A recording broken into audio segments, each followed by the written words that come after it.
আবু বকর, উমর, উসমান ও আলী,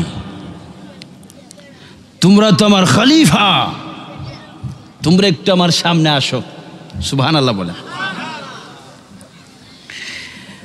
তা আবু বকর বললেন, চারজন লোক সামনে আসলেন। আল্লাহর নবী না জানি কি আমাদেরকে আজকে বলেন। সুবহানাল্লাহ বলেন। আমার নবী ডাক দিচ্ছেন, আবু বকর, উমর, উসমান ও আলী, ও আলী, তোমরা আমার খলিফা। আমি দুনিয়ার থেকে চলে যাওয়ার সময় একেবারে আমার নিকটে আমি তোমাদের কাছে দুটি আমানত দিয়ে গেলাম। একটি হলো আমার সালাম, আরেকটি হলো আমার জুব্বা মুবারক। আল্লাহু আকবার বলবেন। আল্লাহু আকবার। কি মুবারক? জুব্বা মুবারক। তো সাহাবায়ে কেরাম অবাক হয়ে গেলেন, আশ্চর্য হয়ে গেলেন, চোখের পানি ফেলতেছেন। হুজুর, সালাম এবং জুব্বা কার জন্য দিয়ে যাচ্ছেন, কার কাছে দিয়ে যাচ্ছেন? সুবহানাল্লাহ বলে। আমার নবী ডাক দিচ্ছেন, আবু বকর, ওমর, উসমান ও আলী, তোমরা শোনো, কার জন্য সালাম দিয়ে যাচ্ছি আর কার জন্য আমি জুব্বাটা দিয়ে যাচ্ছি তোমরা তাকে কখনো দেখোনি। সারা জীবনে ওয়াক্ত নামাজ আমার পিছনে পড়েননি, জাহিরি ভাবে তার সাথে আমার কোনো সাক্ষাৎ হয়নি, দেখাও হয়নি।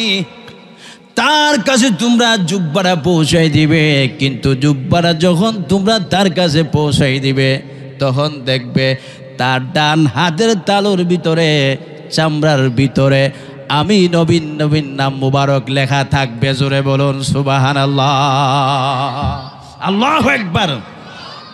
কার নাম? জোরে বলবেন না, কার নাম? তো ওয়াইসকুনির অন্তরে নবীর ভালোবাসা ছিল কি ছিল না? আর একটু জোরে বলুন না, ভালোবাসা ছিল কি না? আমাদের অন্তর নবীর ভালোবাসা আছে কি না? মুহাব্বত আছে কি না? প্রেম আছে কি না? আমরা সেই নবীর ভালোবাসা ধরে রাখতে চাই কি চাই না? অথচ তিনি নবীর যুগে ছিলেন, অথচ নবীর সাথে সাক্ষাৎ হয়নি, দেখাও হয়নি।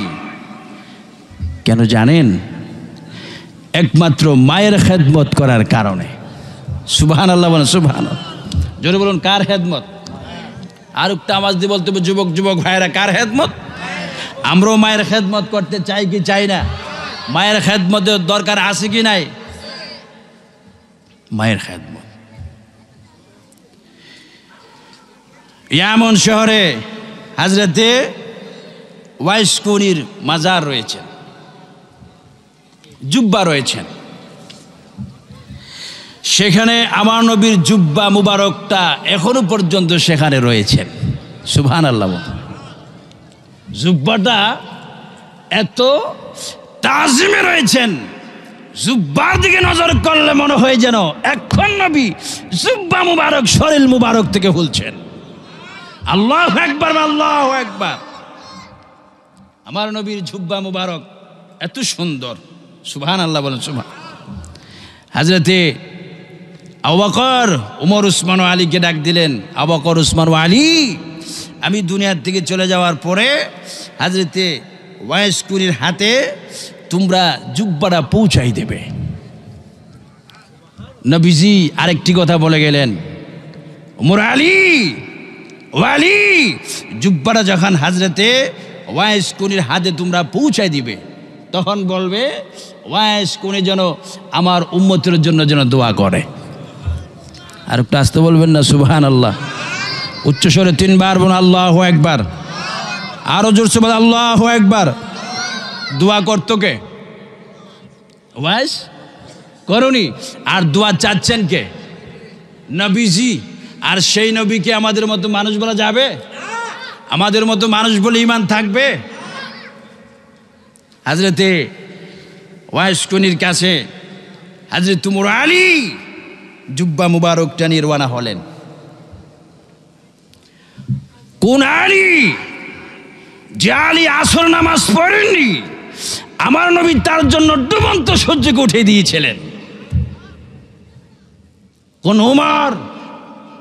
ইন্না শাইতানা ইয়া হাসান উমরা, যে মোরকে কিয়ামত পর্যন্ত শয়তান বই করে। সুবহানাল্লাহ বলবেন না? সুবহান। উমর যে রাস্তা দিয়ে চলতেন, ফিরতেন, হাঁটতেন, যেতেন, শয়তান কিয়ামত পর্যন্ত ওই রাস্তা দিয়ে আসবে না।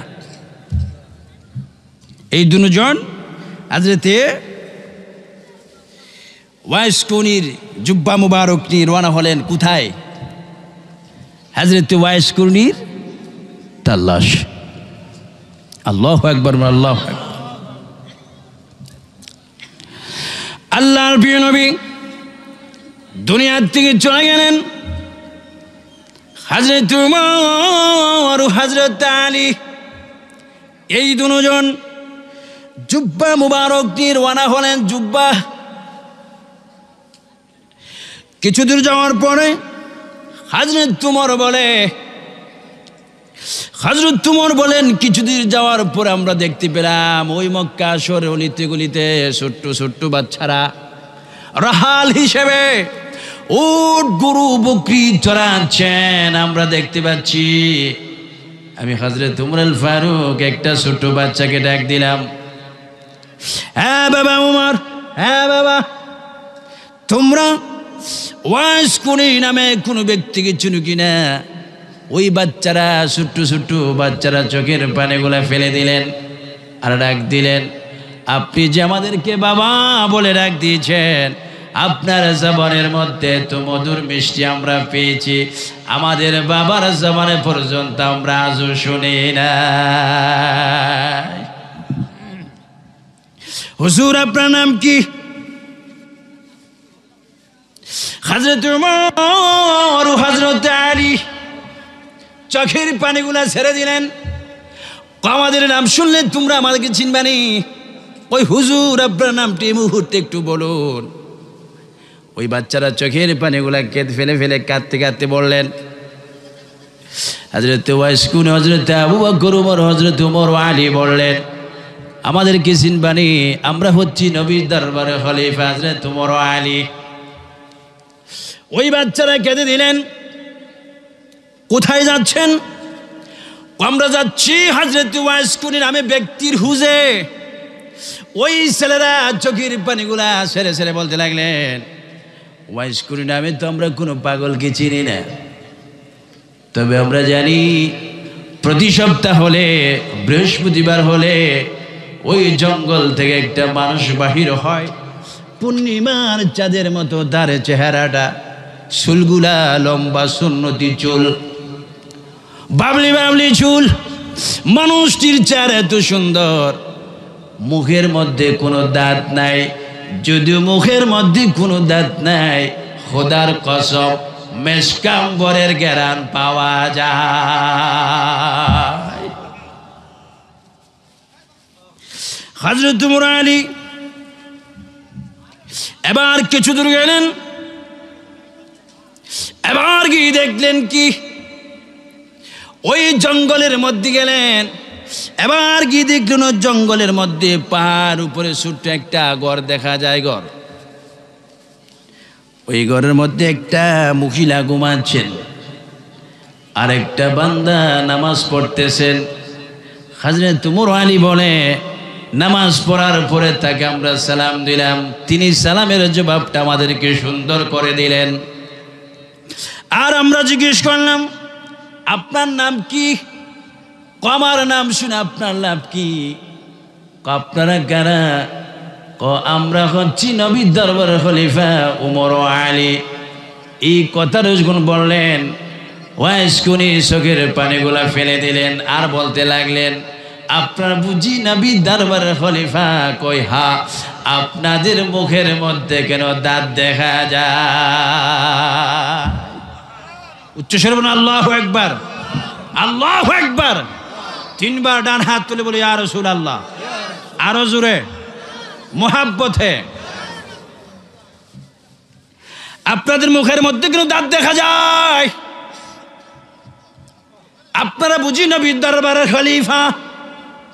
কই নাম? হ্যাঁ, আমরা নবীর দরবারের খলিফা। এই কথাটুকু বলার পরে হযরত ওয়াইস কুনি চোখের পানিগুলা ছেড়ে ছেড়ে বললেন, আপনারা বুঝি নবীর দরবারের খলিফা? আপনাদেরকে দেখে দেখে আমার মদিনার নবীর কথাটা তো আমার স্মরণ হয়ে গেছে। আপনারা বুঝি নবীর দরবারের খলিফা? হ্যাঁ, আমরা নবীর দরবারের খলিফা। আপনারা কেন এসেছেন? আমি তো গরিব মানুষ, যদি আপনি এখানে বসবেন না, কিন্তু আমার নসিব অনেক ভালো। কই কি হচ্ছে বলো? আমি জীবনে নবী দেখিনি, যদিও আমি জীবনে নবী দেখিনি, কিন্তু আমার তকদির ভালো। কই কি হচ্ছে বলো? কই এখানে বসে বসে আমি পাঁচম আমার নবীর উপর দুরূদ শরীফ পড়ি, খোদার কসম আমি যতবার এখানে বসে দুরূদ শরীফ পড়ি, খোদার কসম আমার রসুল ততবারই বাঙ্গা করে এসে হাজির হয়ে যায়। রসুল আসার ক্ষমতা আছে কিনা? আর একটু জোরে চিল্লা বলতে হবে সবাই, রসুল আসার ক্ষমতা আছে কি নাই? এই গ্রামে রসুল আসার ক্ষমতা আছে কি নাই? রসুল আসতে পারে কি পারে না, সেই ক্ষমতা রসুলকে দিয়ে রেখেছেন কে? আল্লাহ। হযরত ওমর, হযরত আলী উভয়জন প্রশ্ন করলেন, হ্যাঁ ওয়াইস কুরুনি, এমন কি প্রেম আপনি করেছেন?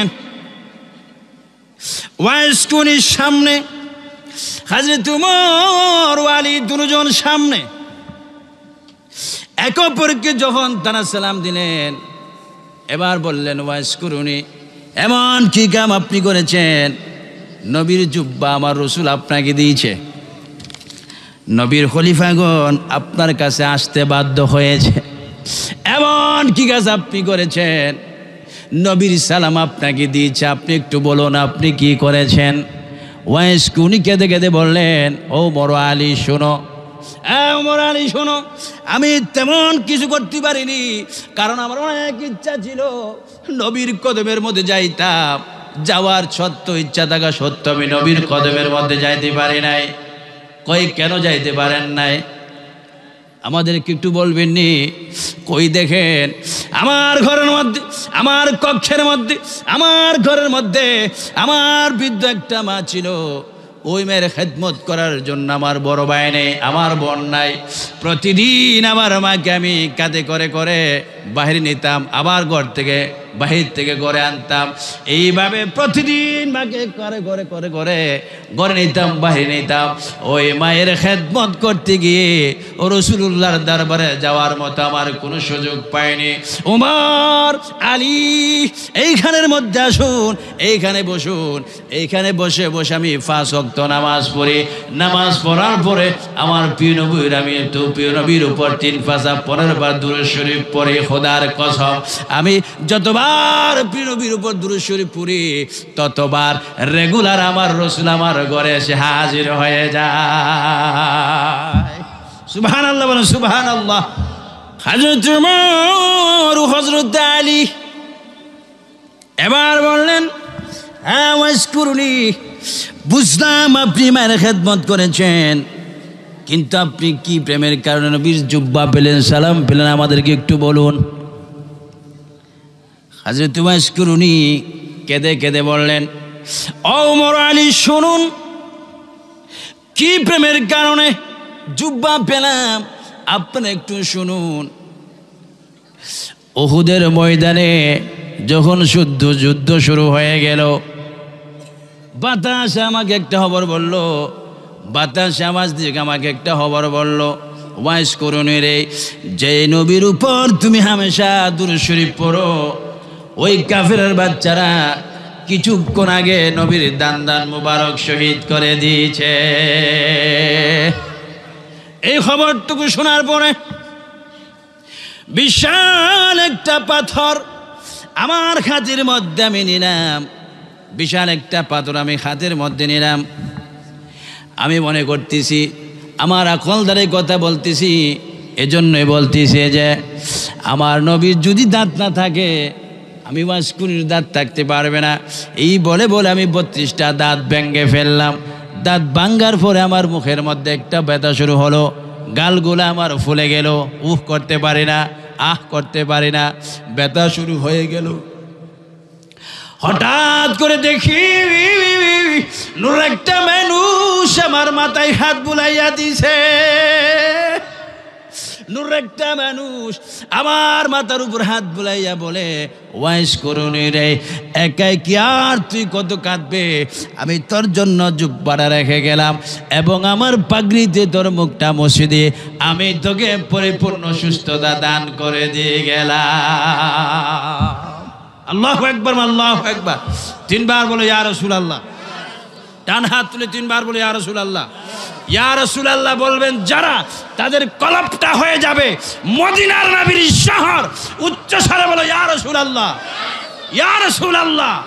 বলে আমরা রাসূল চাই কি চাই না? বলে নবী আছে যেখানে, মিলাদ কিয়াম যেখানে, ওলি আল্লাহ যেখানে, বোমাবাজি যেখানে, আমরা নামাজ চাই কি চাই না? আমরা হচ্ছি সুন্নি। যদি বলুন আমরা কি? সুন্নিদের জন্য নামাজ ফরজ করেছেন কে? আর একটু চিল্লে বলতে হবে কে? আমরা সুন্নি। আমাদের রসুল জিন্দা। কথা বলুন ঠিক কিনা? আমরা রসুল জিন্দা মনে করি।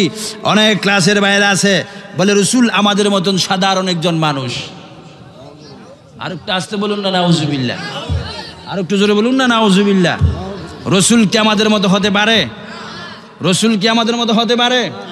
আল্লাহ রসুল যদি হায়াতুন নবী, জিন্দা নবী, কামলেওয়ালা নবী যদি একজন অসুস্থ ব্যক্তির ঘরে এসে সুস্থ করে দিতে পারে, আজকের নবী দুনিয়াহানের বাদশা নবী রওজা মুবারক থেকে এসে প্রত্যেকটি ঘরে ঘরে ঢুকে, এই পানেশ্বর নয়, বিবারিয়া নয়, সুদূর বাংলাদেশ নয়, রাশিয়া, আমেরিকা, আফগানিস্তান, সৃষ্টির শ্রেষ্ঠ যারা সৃষ্টি করেছেন প্রত্যেকটি ঘরে এসে এসে আমার দয়াল নবী, জিন্দা নবী আমাদের কলবের ময়লা দূর করে দিবার ক্ষমতা আছে কি নাই? আর একটু চিল্লে বলতে আছে কি নাই? সেই ক্ষমতা রাসূলকে দিয়ে রেখেছেন কে? এর মধ্যে কোনো সন্দেহ আছে? সন্দেহ থাকলে ঈমান থাকবে? অনেকে বলে রাসূল আমাদের মতো মানুষ। আর একটু জোরে বলুন না নাউজুবিল্লাহ। রাসূল আমাদের মতো হবে কি করে? রাসূল তো রাসূলের মতো। কথা বলুন ঠিক কিনা? কারণ রাসূল হায়াতুন নবী, জিন্দা নবী। এখনো রওজা মুবারকে তিনি ইয়াউম্মাতি ইয়াউম্মাতি বলে কাঁদতেছেন। কথা বলুন ঠিক কি ঠিক না? এ বিশ্বাস আমাদের আছে কি না? রাসূল হায়াতুন নবী, দেখেন কেমন জিন্দা নবী, হায়াতুন নবী। রাসূল কেমন দেখেন। আমি এখন এখানের মধ্যে বসে বসে ওয়াজ করতেছি। কথা বলুন ঠিক কিনা? আমার শরীর থেকে চিকন চিকন গাম বাইর হয়, ঠিক কিনা? গাম বাইর হয়। আমি যখন আমার জায়গার মধ্যে গিয়ে গেঞ্জিটা খুলে ছাত্রকে বলবো এই মুহূর্তটা ধুয়ে দাও, কারণ এটা দুর্গন্ধ হয়ে গেছে। কথা বলুন ঠিক কিনা? আমার ঘাম দুর্গন্ধ, আর আমার নবীর পসিনা মুবারক মেস্ক আম্বরের চাইতে আরো বেশি খুশবু। কথা বলুন ঠিক কি ঠিক না? আমার নবীর খুশবু এত সুন্দর, খুশবু এত সুন্দর, ঘ্রাণ। আর তুমি বলো নবী আমাদের মতো মানুষ। বিয়াদব, আন্তর্জাতিক বিয়াদব। তুমি তোমার গেঞ্জিটা খুলে তোমার ওয়াইফের নাক বরাবরই দিও। তোমার ওয়াইফ বলবে ওদার গজব পড়তে বুঝি তোর উপরে, ঠিক কিনা? কোন আমি শুনছি বল? আমি বড় হুজুর, আমি টাইটেল ফাঁস। তুমি তো আমার স্ত্রী। স্ত্রী ঠিক আছে, কিন্তু গামের গেঞ্জি যখন নাকে দিচ্ছ সারেন চুফুর উঠছে, ঠিক কিনা? তুমি উপরে ফিটফাট, ভিতরে তোমার সদরঘাট। মৌলবী রাসূল আমাদের মতো।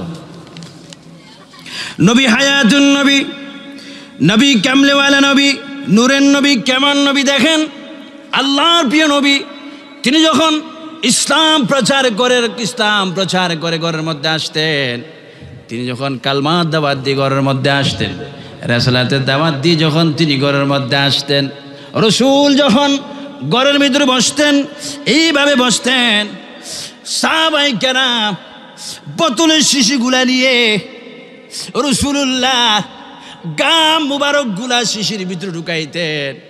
আমার নবী ডানে বামে তাকাইতেন। আপনার সাহাবায়ে কেরাম রাইট লেফট ডানে বামে থাকি বলতেন, ও পানে সাহাবায়ে কেরাম আবার গামগুলা কেন তোমরা শিশির ভিতরে ঢুকাচ্ছ, তার কারণ কি একটু আমাকে একটু বলো।